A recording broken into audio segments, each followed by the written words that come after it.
प्रिय शिक्षार्थियों नमस्कार। मैं हूं डॉक्टर मुकेश्वर सरवानी, समाजशास्त्र समाज कार्य विभाग, पंडित सुंदरलाल शर्मा, मुक्त विश्वविद्यालय छत्तीसगढ़ बिलासपुर। आज के इस व्याख्यान में आप सभी का स्वागत है। मूल रूप से आज के इस व्याख्यान में हम समाजशास्त्र की एक महत्वपूर्ण और आधारभूत अवधारणा समाजीकरण पर चर्चा करेंगे।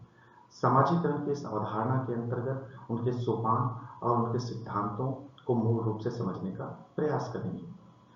प्रिय शिक्षार्थियों, क्या आपने कभी सोचा है कि एक नवजात शिशु जो जन्म के पश्चात केवल एक जैविक इकाई होता है, वह समाज के तौर तरीके, भाषा, संस्कृति और सामाजिक मूल्यों और सोशल नॉर्म्स को वह कैसे सीख जाता है? इसी सीखने की प्रक्रिया को हम सामान्य रूप से समाजीकरण कहते हैं। यदि अर्थ और महत्व के दृष्टिकोण से समाजीकरण को यदि समझा जाए तो समाजीकरण का सीधा अर्थ होता है एक जैविक प्राणी से, एक बायोलॉजिकल यूनिट से सामाजिक प्राणी बनने का एक सफर। जिस प्रकार से समाजशास्त्री हार्टन और हंट कहते हैं कि यह अपने समूह के मापदंडों को सीखने की प्रक्रिया है। सामान्य रूप से अक्सर लोग ये पूछते हैं कि क्या समाज के बिना मनुष्य का विकास संभव है? यहाँ हम पृथककृत बच्चों या आइसोलेटेड चिल्ड्रन का उदाहरण लेकर यह समझने का प्रयास करेंगे कि समाजीकरण की समाज की जरूरत है या नहीं। इतिहास में ऐसे कई उदाहरण हैं जहां बच्चों को इंसान से दूर रखा गया।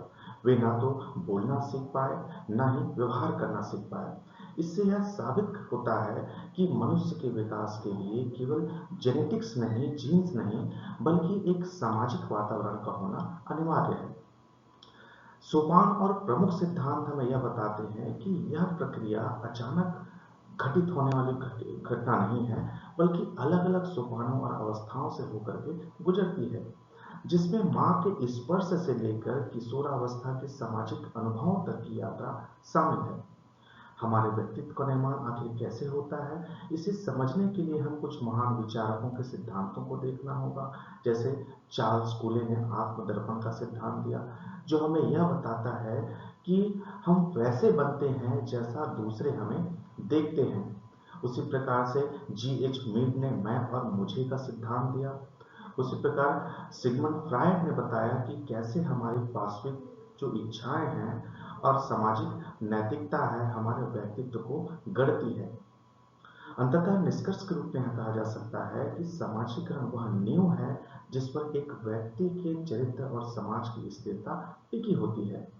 इस अध्याय को पढ़ने के बाद हम न केवल समाज को बेहतर ढंग से समझ पाएंगे, बल्कि खुद के स्व या सेल्फ के विकास को भी एक नई दृष्टि से देख पाएंगे। अगली स्लाइड में हम इस संपूर्ण विषय को समझने का हमारा उद्देश्य क्या है, इस पर चर्चा की गई है। शिक्षार्थियों, इस विषय पर व्याख्यान का मूल रूप से 5 उद्देश्य है। पहला है समाजीकरण की मूल अवधारणा को समझना। इसके अंतर्गत हम इसके अर्थ, परिभाषा और महत्व पर प्रकाश डालेंगे। दूसरा, हम समाजीकरण की विशेषताओं और सोपानों का विस्तृत रूप से चर्चा करेंगे, ताकि हम यह जान सकें कि यह प्रक्रिया किन चरणों से होकर के गुजरती है। तीसरा है हम उन साधनों और संस्थाओं की पहचान करेंगे, जैसे परिवार और विद्यालय और ऐसे ही अन्य संस्थाएं जो बच्चे के समाजीकरण में मुख्य माध्यम बनते हैं। आखिर किन प्रक्रियाओं के माध्यम से ये संस्थाएं एक बच्चे का या एक इंडिविजुअल का समाजीकरण करता है। चौथा उद्देश्य है विभिन्न समाजशास्त्रियों के द्वारा दिए गए विकास के सिद्धांतों को समझना, जिसमें हम चार्ल्स कूले, मीड और फ्रायड जैसे विचारकों के दृष्टिकोण को देखेंगे। पांचवा और अंतिम उद्देश्य है व्यक्तित्व विकास में समाजीकरण की भूमिका का मूल्यांकन करना। हम यह देखेंगे कि समाजीकरण का व्यक्ति के समग्र विकास पर क्या प्रभाव पड़ता है। इस अध्याय के अंत तक आप न केवल समाजीकरण की एक अकादमिक परिभाषाओं से परिचित होंगे, बल्कि समाज और व्यक्ति के बीच अटूट संबंध को भी गहराई से समझ पाएंगे। तो चलिए शुरू करते हैं समाजीकरण की इस रोचक यात्रा को। इस समाजीकरण की अवधारणा को हम आगे बढ़ाते हैं और समाजीकरण की इस अवधारणा में प्रवेश करने के लिए हम एक पंक्ति, जिसे हम कह रहे हैं मानव से मानवता तक की सफर। शिक्षार्थियों, क्या आपने कभी सोचा है कि जब एक बच्चा जन्म लेता है तो वह समाज का हिस्सा कैसे बनता है? कौन से ऐसे तत्व हैं जो उसे समाज का हिस्सा बनाता है? आपके सामने स्क्रीन पर जो पंक्तियां हैं, वे हमें एक कड़वी लेकिन सच्ची बात को बताती है। मुख्य बिंदु इसके अंतर्गत है जैविक इकाई। जन्म के समय एक व्यक्ति केवल एक अस्थि मांस का एक ढांचा होता है, यानी हम केवल एक हाड़ मांस के पुतले के रूप में दुनिया में आते हैं, जन्म लेते हैं। वैज्ञानिक दृष्टिकोण से हमें प्राणी शास्त्रीय इकाई है, वहीं हमें सामाजिक दृष्टि से हम एक शून्य होते हैं, शून्य की स्थिति में होते हैं। हमारे भीतर जन्मजात कोई सामाजिक गुण नहीं होते, न हमें भाषा का ज्ञान होता है, पता होता है, ना ही किसी व्यवहार प्रतिमान से हम परिचित होते हैं, ना ही किसी संस्कार को हम जानते हैं। इसमें महत्वपूर्ण बिंदु है समाज का प्रभाव। जैसा कि यहाँ लिखा है, एक नवजात शिशु की रीति रिवाजों, परंपराओं, प्रथाओं और मूल्यों की पूरी तरह से अनभिज्ञता या जानकारी ना होना। उसे नहीं पता होता है कि बच्चों का सम्मान कैसे करें, बड़ों का सम्मान कैसे करें, बच्चों के साथ स्नेह कैसे करें, यह समाज के नियम क्या है, समाज हमसे क्या अपेक्षाएं करता है, और समाज के सदस्य होने के नाते एक व्यक्ति के रूप में हमारी समाज में भूमिका क्या है। तो फिर वह एक इंसान कैसे बनता है, हम उसे सामाजिक प्राणी कैसे कहते हैं? इसका जवाब है सामाजिक संपर्क। यही एक कड़ी है जो पूरे समाज का एक क्रियाशील सदस्य बनाती है। जैसे कई ऐसे उदाहरण हैं समाज में, जैसे एक विक्टर ऑफ एविरॉन या फेरल चिल्ड्रन, जिसे हम जंगली बच्चे कह रहे हैं, कि कई किस्से मिलते हैं। मान लीजिए एक बच्चा जन्म के तुरंत बाद जंगल में भेड़ियों के बीच बड़ा होता है।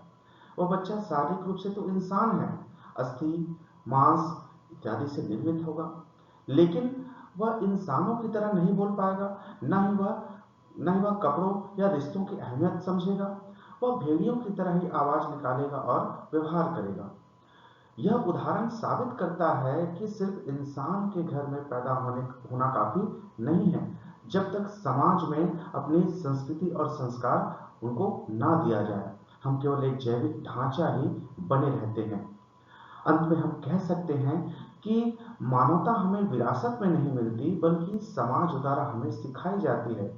जो तस्वीर आप देख रहे हैं, उसमें माँ और उसका परिवार का प्रेम ही वह पहला सामाजिक संपर्क है जो एक हाड़ मांस के पुतले को मानव बनाता है। इस रूप में समाजीकरण एक महत्वपूर्ण अवधारणा है, मानव से मानवता तक की। साथियों, हमने पिछले स्लाइड में समाजीकरण की इस अवधारणा को मानव से मानवता तक की सफर के रूप में उद्धृत किया। इसकी अवधारणा को और विस्तृत रूप में समझने का प्रयास करते हैं। समाजीकरण को एक ऐसी प्रक्रिया माना जा सकता है जो स्वयं में करिश्माई है, एक स्वयं में एक जादुई प्रक्रिया है, जिसके द्वारा एक जीव एक सामाजिक प्राणी में बदल जाता है और उसके भीतर सामाजिक गुणों का विकास होता है। इसे विचारकों की दृष्टिकोण से समझने का प्रयास करते हैं कि आखिर विभिन्न विचारकों के मध्य समाजीकरण की अवधारणा के क्या परिप्रेक्ष्य है। हम यहाँ तीन परिभाषाओं का उल्लेख करते हैं। सबसे पहली परिभाषा है जॉनसन की। जॉनसन ये मानते हैं कि सीखने की वह प्रक्रिया जो सीखने वाले को सामाजिक भूमिकाओं का निर्वाह करने योग्य बनाती है। यानी आप समाज में अपनी भूमिका, जैसे बेटे की भूमिका, छात्र की भूमिका, नागरिक की भूमिका या किसी अधिकारी की भूमिका, इसे आप कैसे निभाएंगे, यह आप समाजीकरण से ही सीखेंगे या सीख सकते हैं। उसी प्रकार से गिलिन और गिलिन कहते हैं कि समूह में एक क्रियाशील सदस्य बनने की प्रक्रिया, जिसमें समूह की परंपराओं का ध्यान रखा जाता है, वह समाजीकरण है। यह मुख्य रूप से परंपराओं और सक्रियता पर जोर दिया गया है। उसी प्रकार से बोगार्डस कहते हैं कि मनुष्यों द्वारा एक दूसरे के प्रति मानव कल्याण के लिए व्यवहार करना सीखना समाजीकरण है। इस अर्थ में समाजीकरण दूसरों की भलाई के लिए व्यवहार करना सीखना है। इसके कई उदाहरण भी हैं। अब अपनी स्क्रीन पर दिख रही इस तस्वीर को देखिए, जहां बहुत सारे बच्चे एक क्लासरूम में साथ बैठकर पढ़ रहे हैं। यह सामाजिकरण का एक जीवंत उदाहरण है। जब एक बच्चा पहली बार स्कूल आता है, तो वह केवल अपने बारे में सोचता है, लेकिन यहाँ साथ बैठकर वह साझा करना सीखता है, शेयरिंग करना सीखता है। वह अनुशासन और नियमों का पालन करना सीखता है, जिसे जॉनसन सामाजिक भूमिका कहते हैं। वह अपने सहपाठियों की मदद करना सीखता है, जिसे बोगार्डस मानव कल्याण करने वाला व्यवहार कहते हैं। यह क्लासरूम केवल पढ़ाई की जगह नहीं है, बल्कि वह एक प्रयोगशाला है, एक लैब है, जहां एक जैविक बच्चा ऐसा सामाजिक नागरिक बन सकता है। इस रूप में हम संक्षेप में कह सकते हैं कि सामाजिकरण वह एक पुल है, एक ऐसा ब्रिज है जो हमें स्व या सेल्फ से समाज या सोसाइटी की ओर ले जाता है। यह हमें परंपराओं का सम्मान करना और एक जिम्मेदार सदस्य बनना सिखाता है। अगले भाग में हम सामाजिकरण की अन्य विशेषताओं पर चर्चा करेंगे। प्रिय शिक्षार्थियों, अभी तक हमने सामाजिकरण की परिभाषा और उससे संबंधित आयामों को हमने समझा। अब आइए गहराई से देखते हैं कि वास्तव में सामाजिकरण काम कैसे करता है। इसकी कुछ ऐसी विशेषताएं हैं जो इसे मानव जीवन की सबसे महत्वपूर्ण प्रक्रिया बनाती है। सामाजिकरण की पहली विशेषता है सीखने और जीवन भर चलने वाली प्रक्रिया, a life long learning process. सबसे पहली बात यह है कि सामाजिकरण एक सीखने की प्रक्रिया है। इसमें हम सामाजिक आदतों, व्यवहारों और अपने संस्कृति को आत्मसात करना सीखते हैं। और यह याद रखिए कि यह कोई ऐसी चीज नहीं है जो स्कूल के खत्म होते ही रुक जाए, या परिवार से हम बाहर चले जाएं तो खत्म हो जाए, या हम किसी एक विशेष अवस्था से, किसी एक विशेष आयु से निकल जाए तो यह सब खत्म हो जाएगी, रुक जाएगी। ऐसा नहीं है। यह एक जीवन भर चलने वाली प्रक्रिया है। एक व्यक्ति बाल्यावस्था से लेकर वृद्धावस्था तक हर मोड़ पर कुछ न कुछ नया सीखता है और समाज के साथ तालमेल बिठाता है। अगला है सांस्कृतिक हस्तांतरण और आत्म विकास, कल्चर एंड सेल्फ। इसका एक बहुत बड़ा काम यह है कि सांस्कृतिक हस्तांतरण, हमारी संस्कृति, हमारे मूल्य और हमारी परंपराएं एक पीढ़ी से दूसरी पीढ़ी तक इसी माध्यम से पहुंचती है। इसी के साथ यह व्यक्ति के आत्म विकास, सेल्फ डेवलपमेंट में भी मदद करता है। जैसे जैसे हम समाज से जुड़ते हैं, हम अपने प्रति जागरूक होते हैं और हमारा जो स्व है, जो सेल्फ है, उसका विकास होता है। अगला है समय व स्थान के सापेक्ष और सदस्यता। सामाजिकरण हमेशा समय स्थान के सापेक्ष होता है। इसका मतलब है कि व्यवहार समय के हिसाब से बदल जाते हैं, समय के अनुसार से चेंज हो जाते हैं। जो व्यवहार आज 50 साल पहले सही था, शायद आज वह बदल गया हो। अंततः यह प्रक्रिया हमें सामाजिक सदस्यता दिलाती है और हमें समाज का एक कार्यात्मक और सक्रिय सदस्य बनने के काबिल बनाती है। इसके कुछ व्यवहारिक उदाहरण भी हम देख सकते हैं। समय और स्थान के सापेक्ष, जैसे इसे उदाहरण से समझते हैं। आज से 20 साल पहले बच्चों को मोबाइल से दूर रहना एक अच्छा व्यवहार माना जाता था, लेकिन आज के समय में ऑनलाइन क्लास और डिजिटल साक्षरता जैसी चीजें हैं, इनको आत्मसात करना सिखाया जाता है। यह सामाजिक कौशल बन गया है। जैसे हमने कहा कि सीखने की प्रक्रिया, मान के चलिए एक बुजुर्ग व्यक्ति अपने किसी पोते से या रिश्तेदार से वीडियो कॉल करना सीखता है। यह भी एक समाजीकरण का हिस्सा है, क्योंकि वह समाज की नई डिजिटल संस्कृति को अपना रहा है, अंततः सीख रहा है, जो यह दिखाता है कि कैसे सामाजीकरण हमें बदलते समय के साथ ढलना सिखाता है। तो निष्कर्ष के रूप में यह कहा जा सकता है कि सामाजीकरण केवल किताबी ज्ञान नहीं है, बल्कि समाज में जीवित रहने और फलने फूलने की भी एक कला है। इस प्रकार की इनकी विशेषताओं से यह स्पष्ट होता है कि सामाजीकरण कितना महत्वपूर्ण है। प्रिय शिक्षार्थियों, सामाजीकरण की इस अवधारणा को हम कुछ केस स्टडीज के माध्यम से समझने का प्रयास करेंगे। अब तक हमने इसकी परिभाषा और विशेषताओं को समझा। क्या आपने सोचा है कि सामाजीकरण क्यों आवश्यक है? या ये कहें कि किसी एक व्यक्ति को यदि समाज से पूरी तरह से अलग कर दिया जाए, काट दिया जाए, तो उसके साथ क्या होगा? सामाजीकरण की इसी महत्व को समझने के लिए हम एक अन्ना का उदाहरण देते हैं। अन्ना एक बच्ची है, बालिका है, जिनके संबंध में एक केस स्टडी किया गया था। यह केवल एक कहानी नहीं, बल्कि मानव विकास की वास्तविकता को दर्शाने वाला एक ठोस उदाहरण है। समाजीकरण के अभाव का प्रमाण कैसे हम जान सकते हैं? अन्ना एक ऐसी बालिका थी जिसे लगभग 6 वर्षों तक समाज से पूरी तरह से अलग बंद कमरे में रखा गया था। उसके दादा ने उसे एक अलग कमरे में बंद कर दिया था और उस पर कोई ध्यान नहीं दिया गया। उस कमरे से जब 6 साल बाद उसको बाहर निकाला गया, तो उसकी स्थिति एक हृदय विदारक स्थिति में थी। सामाजिक संपर्क के अभाव के कारण वह ना तो चल पाती थी, ना बात कर सकती थी, क्योंकि उसने कभी भाषा सुनी ही नहीं थी। वह अपना कोई भी काम स्वयं करने में असमर्थ थी।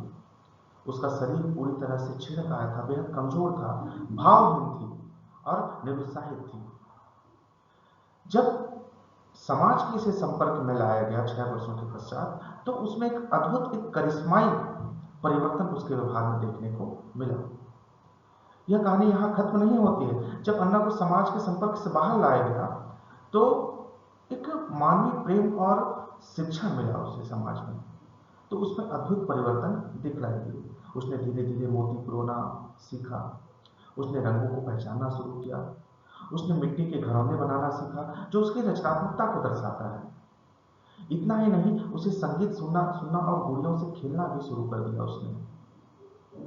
निष्कर्ष के रूप में यह कहा जा सकता है कि अन्ना की कहानी समाज के संपर्क के बिना मानव का पूर्ण विकास नहीं हो सकता, ये दर्शाता है।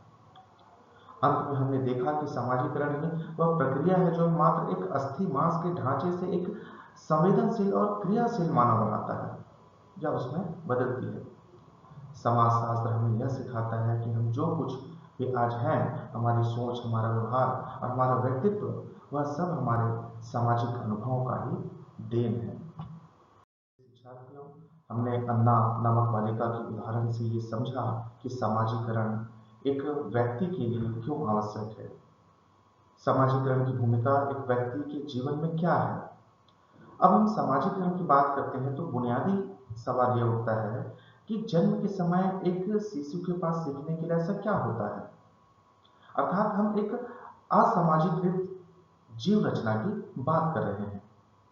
किंग्सले डेविस ने इन्हें 4 श्रेणियों में विभाजित करके बताया कि असामाजिकृत मनुष्य में कौन कौन सी ऐसी प्रवृत्तियां होती है, कौन से ऐसे गुण होते हैं प्रारंभिक रूप में। तो पहला उन्होंने बताया सहज क्रियाएं, रिफ्लेक्सेस।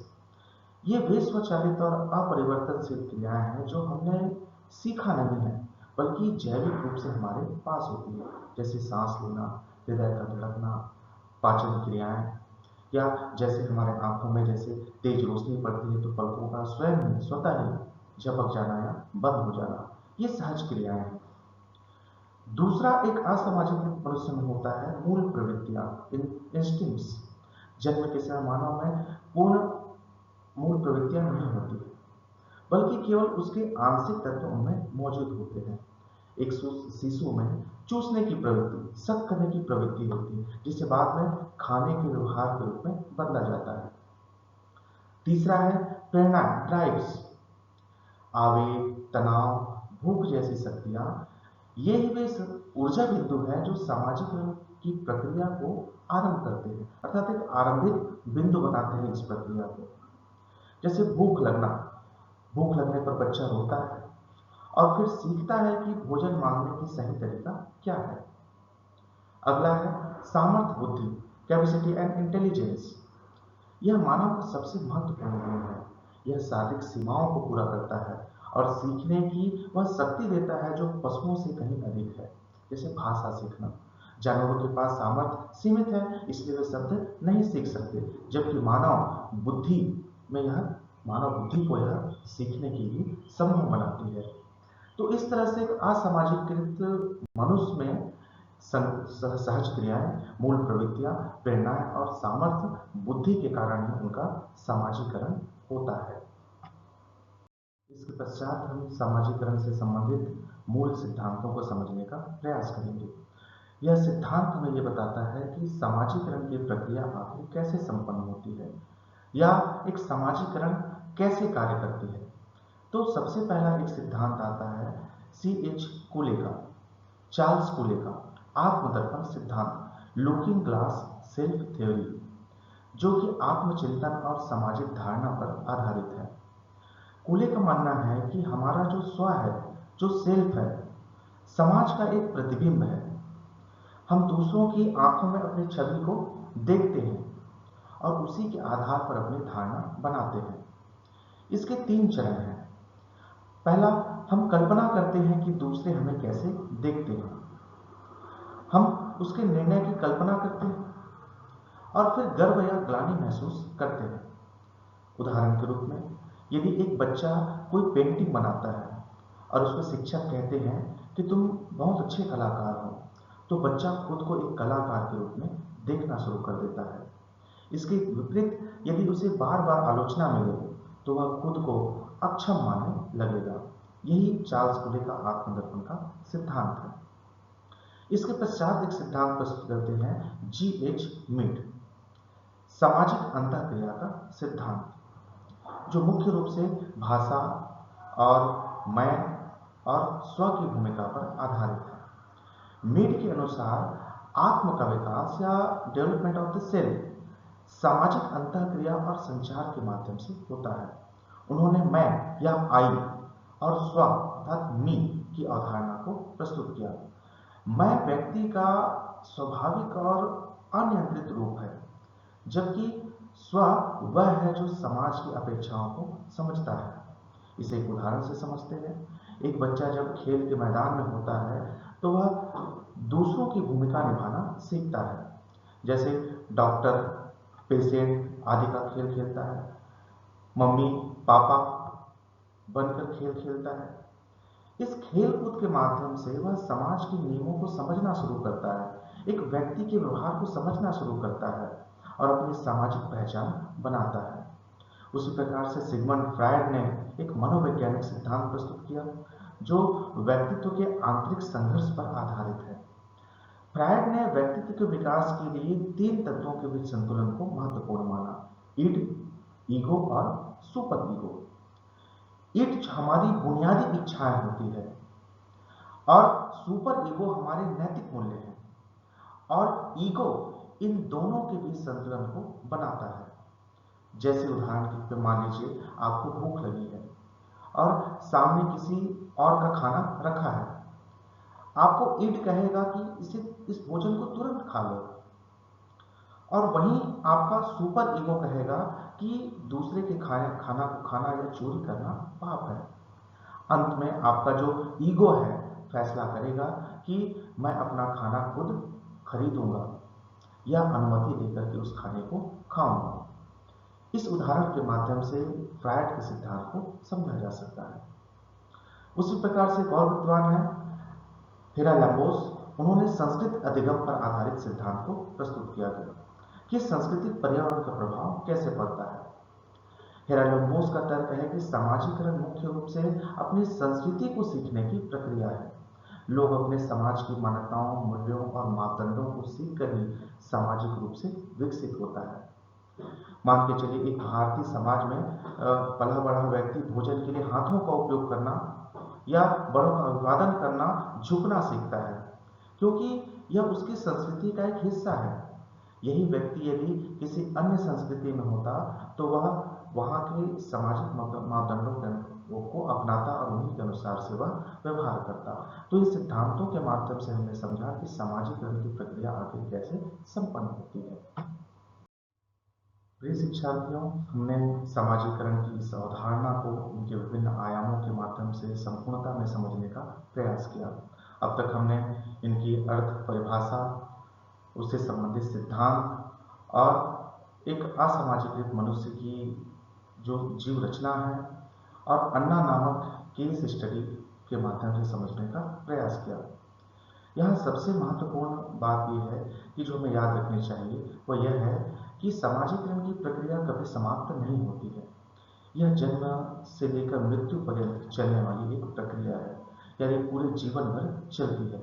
जीवन में नई परिस्थितियां आती हैं, चाहे वह पहली नौकरी हो, विवाह हो या बुढ़ापा हो, हमें एक नई सीख प्रदान करता है और हमारे व्यक्तित्व को और अधिक निखारती है। अंतिम सारांश और निष्कर्ष के रूप में यह कहा जा सकता है कि समाजीकरण केवल बचपन की शिक्षा नहीं है, बल्कि यह एक निरंतर अनुकूलन की प्रक्रिया है। जब हम नई भूमिकाओं में प्रवेश करते हैं तो हमारा स्व पुनर्गठित होता है, हमारा सेल्फ जो होता है पुनर्गठित होता है।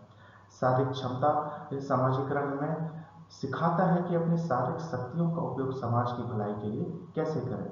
मानसिक क्षमता का विकास करता है, यह हमारी बुद्धि को सामाजिक मापदंडों के अनुसार जोड़कर एक संतुलित व्यक्तित्व का निर्माण करता है। अर्थात मनुष्य एक सामाजिक प्राणी है, क्योंकि उनकी भावना समाज की देन है। अन्ना की कहानी और किंग्सले डेविस की जो जीव रचना की जो अवधारणा है और जो सिद्धांत है, उससे यह स्पष्ट होता है कि जैविक क्षमताएं केवल बीज के समान हैं। उन्हें समाज रूपी मिट्टी और सामाजिकरण रूपी जल की आवश्यकता होती है, ताकि वे एक फलदायी वृक्ष या व्यक्तित्व बन सके। हम जो कुछ भी हैं आज हैं, वह हमारे द्वारा किए गए सामाजिक संपर्कों या अनुभवों का ही योग है। समाजीकरण ही वह सेतु है जो हमें व्यक्ति से नागरिक बनाता है। प्रिय शिक्षार्थियों, इसी के साथ ये व्याख्यान पूर्ण होता है। हम इसके पश्चात सामाजीकरण के और दूसरे भाग में इसकी विस्तृत रूप से चर्चा करेंगे। तब तक के लिए आप सभी का नमस्कार।